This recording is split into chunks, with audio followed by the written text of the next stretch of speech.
Okay, so here's part two of cat drawing video. Here's my cat.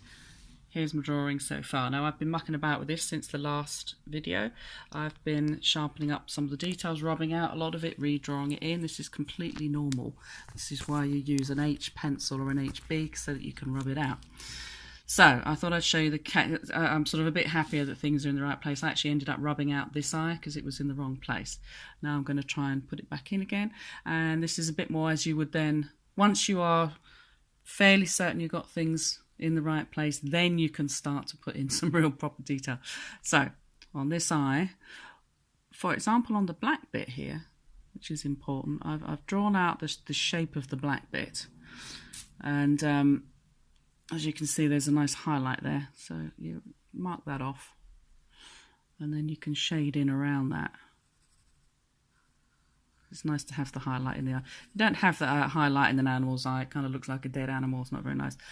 I've got another little one here, so I'm not even going to go into using darker pencils yet. I'm still really just keeping a very open mind on how much I need to actually rub out. The other thing I realised in the original drawing is I've made the eyes too big, which is pretty much everyone does that. It's because that's what you look at. And with a cat, they can sometimes seem like all eyes, but this one actually doesn't have massive eyes compared to some cats. So, actually that's not quite in the right place. Right. See, I'm showing you being open-minded about rubbing things out. I'm doing this so that you don't have to, or rather that you don't have to worry about it, because it's normal. I'm stressing that because I see people when they're trying to draw, they kind of like trying to get it right first time, and they get very worried when it's not right first time, and they suddenly look back and they've been shading for 3 hours, and they suddenly look and think, oh, sod it, everything's in the wrong place. That's very normal. But that's why you don't press too hard until you are sure everything is in the right place. I mean, really is in the right place. So I'm still actually, you see I'm lightly shading, but I'm not pressing too hard because I still might be wrong, and I'm keeping open-minded on that. So that's that, I think, a bit better. Then this is still a bit big. Let's make that a bit smaller, the actual eye. And here and there where I am fairly sure I've got everything in the right place, then I can press a bit harder. So like these dark shadows around the cat's eye, there's a little bit of a thing there, and then right, so then when you come to lighter bits, you see there's a lighter bit on this cat's eye. Sorry, let's show you the picture. Here, lighter bits around the eyes, these bits here. That's what I'm going to try and draw in next. I'm not going to try and show you the... Oh, no, I can't. Anyway, whatever. You have to take my word for it.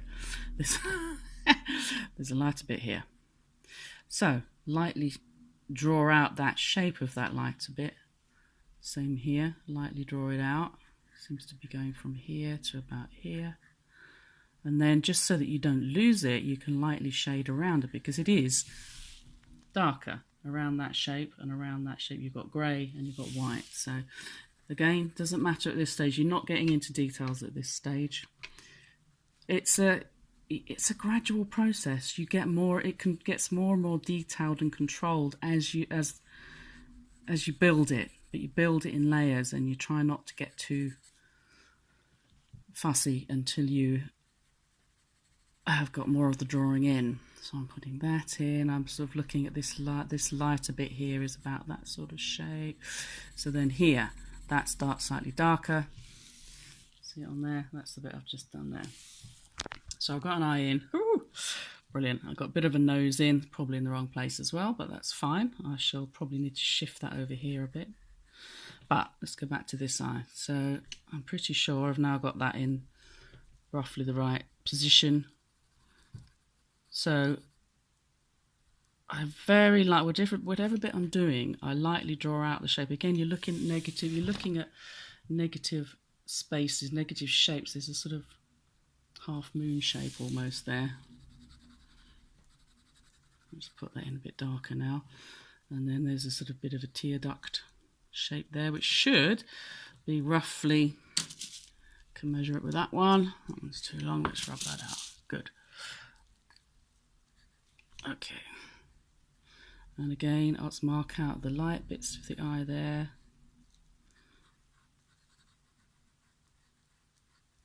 So you see I'm beginning to now, because I'm a bit more confident that I've got things more or less in the right place, I'm a bit more confident about pressing slightly harder and making them a bit more defined, because again, once I've got the eyes in, it'll be easier to plot everything else in around the eyes and in the right proportions in relation to the eyes. So there's that there. Let's try and get you to show the actual. Okay, it's really hard doing this. I'm holding the phone with the other hand. Anyway, it's not complaining. So you see I was lightly shading that bit, because I don't want to lose the white bits of the eyes. Let's put them in there as well. White bit there.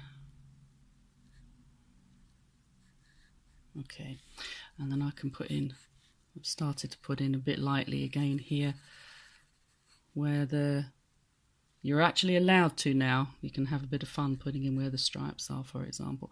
But look at where they are. For example, see that one there is coming up. If you sort of extrapolate from the pupil, that's going up there. So have I got that? Yes, I have. Ha! Excellent. And then, but that side, okay, it's to the left of the pupil. So that's where I'd roughly estimated it. Oh, and you can see it was wrong. So let's draw that in now. Well, this is where, as you go along, if you want, you can draw out your previous, rub out your previous marks, draw them in again. So to the left of that, probably about there, and let's try and get the angle right as well, sort of curving off that way. Okay, now again, looking at these shapes, looking at the white shapes compared to the dark shapes. There's another line here. Let's put that in. In fact, I'm going to draw the white shapes. So there's whiter, lighter shapes, if you like. Draw that there. That seems to be sort of a bit less, so I can draw that there. Okay, and then there's a lighter shape here. Oh, that's going out to about here. Go out from there. So lightly shade that in. This is all fine because you can rub all that out, move it around as you need to. Okay, so it's kind of, here's one thing you can do if you haven't got a broken 2B pencil. Bugger. Right. 4B, that'll do. So the B's, the pencils, if you've got B, it kind of stands for black, if you like, and you'll find that the graphite of a B pencil, when you press hard, you get it much blacker. Can you see that? It's very much blacker than the HB. So you would only really use these once you were sure that you're right. And I'm mostly right. You see now my eyes are coming out. It's beginning to look a bit more like this cat. But you wouldn't necessarily start using these blacks until, or the darker colours, until you're absolutely certain. Anyway, but just so that you can get the idea of why you have different grades of pencil, this is why. Anyway, back to me. So that, just wanted to do that as a quick sort of demo on that. Now I can see nose. That's wrong. Let's draw the nose back in properly. Now that I've got the eyes in, and I'm looking at things like, okay, so how far down is that nose in relation to that eye? Let's say look at the shape of the eye. That would fit in there and a bit. So there's the shape of the eye, fit in there and a bit, right? Yes, definitely needs to be a bit lower down than it was. About here. And where does it come down? Let's take a look at the pupil. Okay. If you took a line down from the pupil, it would hit the edge of the nose. So there's my pupil. Whoops, there's another bit of bubble wrap bursting there. It's about there. Okay, what's the shape? How wide is this nose compared to the eyeball? Well, it's much smaller. Isn't it funny? You would think it would be massive. You look at a dog's nose, it's huge. Dogs' noses are like, God, I don't know how they do it. Anyway, that shape would easily fit into that shape. So looking at the scale, and then so that's more where the nose should have been. So now it is. And then that makes sense there because I've got this kind of the tear duct thing coming down here. There's a little bit of a scent gland thing there, and there's the top of the nose there. So good, that's roughly that. Put that in. Little nostril. Oh, so sweet, aren't they? Okay, and that's going down there, which means that I had that roughly in the wrong place, which means I can rub that out. Oh, God, it's hard doing this with one hand. Anyway. Down to there.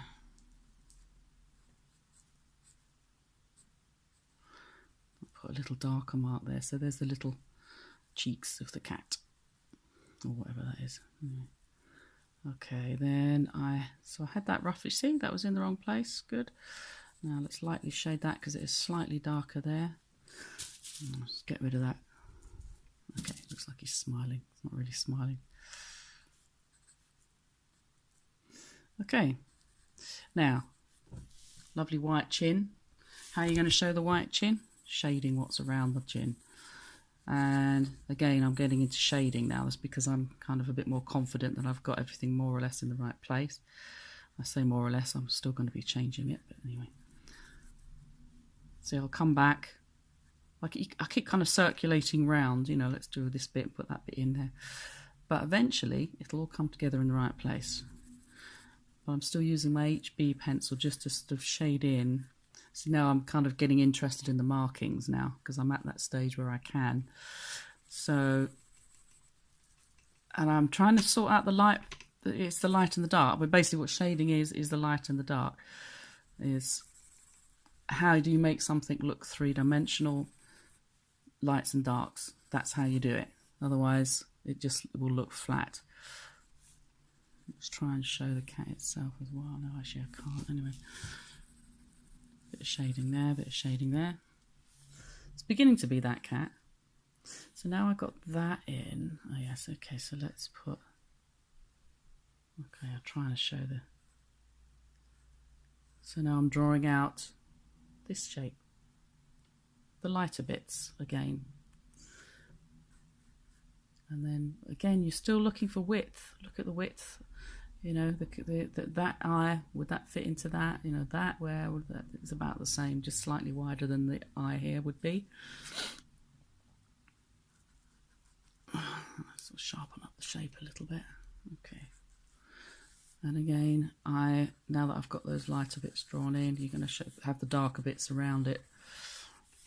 And this is called cross-hatching. You've probably seen this. Is where you can go. Doesn't matter how you draw. Really, you know, it doesn't matter.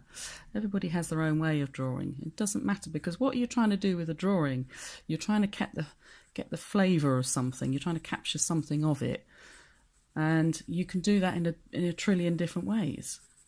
So really, when people say I can't draw, what they mean is they can't draw like someone else they saw drawing. That's what they mean. It's not that they can't draw. You have to make decisions on what you want to show. I have a degree in sculpture, and I was taught to draw things as three-dimensionally as possible. Just as a sort of thing to help me sculpt something.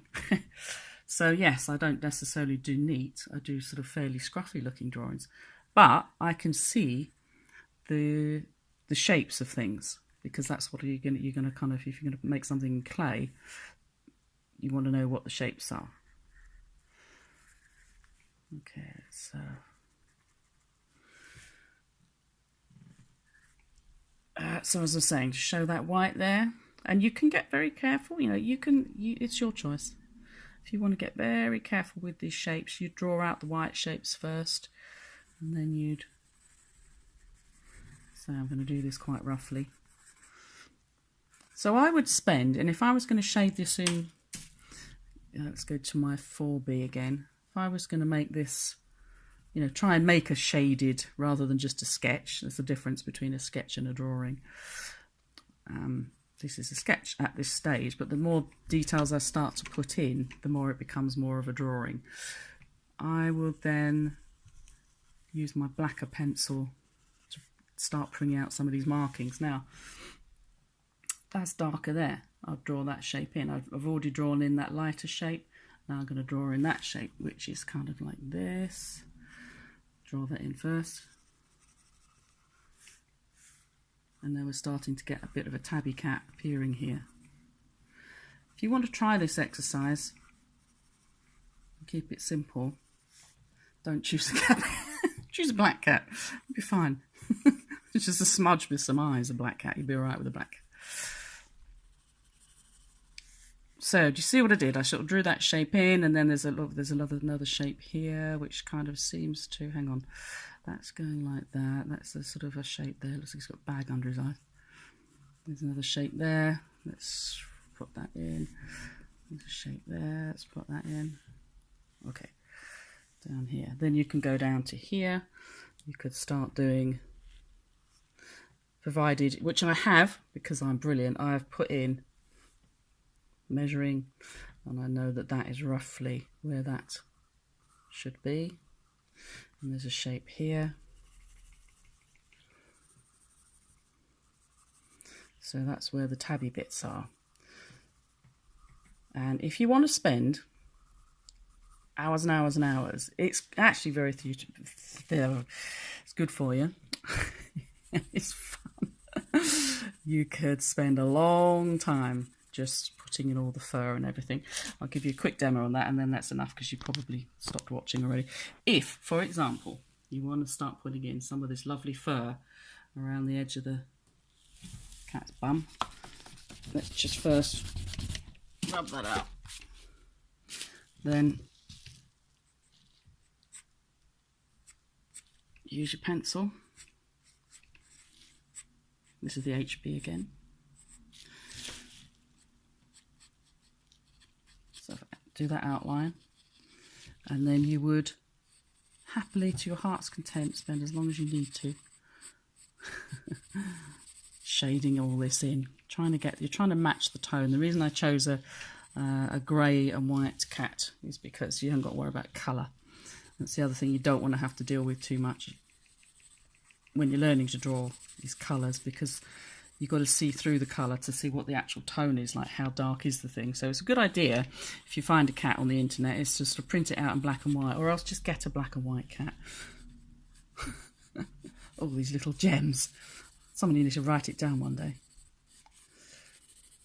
So that's that. Now I will carry on. If I was to get that perfectly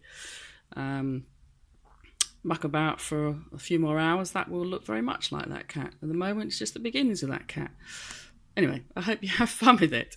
Anyone wants more advice or anything on that, you can just email me. I'm happy to comment or to send you the picture of the cat if you like, so you can have a go with this one. Okay, have fun.